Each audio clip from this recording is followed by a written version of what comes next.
Broken. 3 Stories of Non-Redemption. Written by Gail Smith. Narrated by Michael J. Ferry. EENIE MEENIE. Eenie, meenie, miny, mo.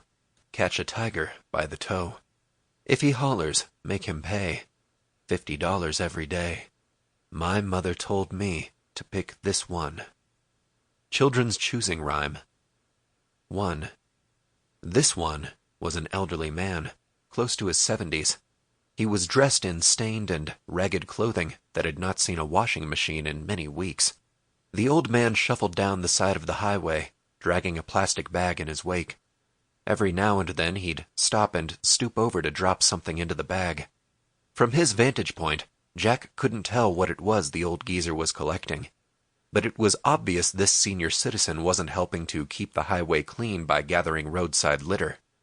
By his best estimation, Jack put his money on aluminum cans. Eenie, meenie, miny, Jack.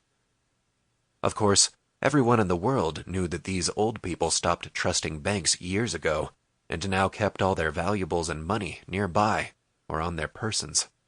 Especially vagrants like this one, who probably couldn't get a bank to open an account for him if his life depended on it. That's why old folks were such easy targets. They had neither the strength to fight back, nor yell loud enough to get anyone's attention. Better still, drifters like Grandpa there had no cell phone or other resources to immediately contact the police if something should happen. Jack figured he'd have a good hour, if not more, before the cops were wise to him. The old coot remained completely oblivious to the man sitting in the car parked less than 100 feet away. He continued to closely examine the drainage ditch and patches of wildflowers, while picking up bits and scraps of whatever to toss into the black garbage bag. The bag looked pretty full. A sizable lump had accumulated at one end, making it harder for the guy to pull behind him. The lump itself was too rounded to look like a pile of cans. Jack dismissed his earlier supposition and wondered what the guy could have in there. He soon dismissed it. Time was a-wasting. Don't give me no lip, don't give me no flack. Sunset was predicted to commence at 7:06 p.m. By Jack's watch, it was just now 7. Dusk was falling rapidly, making it harder to see the old man plodding through the grass.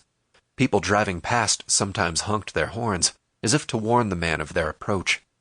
Seeing Jack sitting behind the wheel of his car nearby, they probably thought the two men were together. Perhaps believing that Jack was letting the old codger, maybe his grandfather, search for any material. Sample complete. Ready to continue?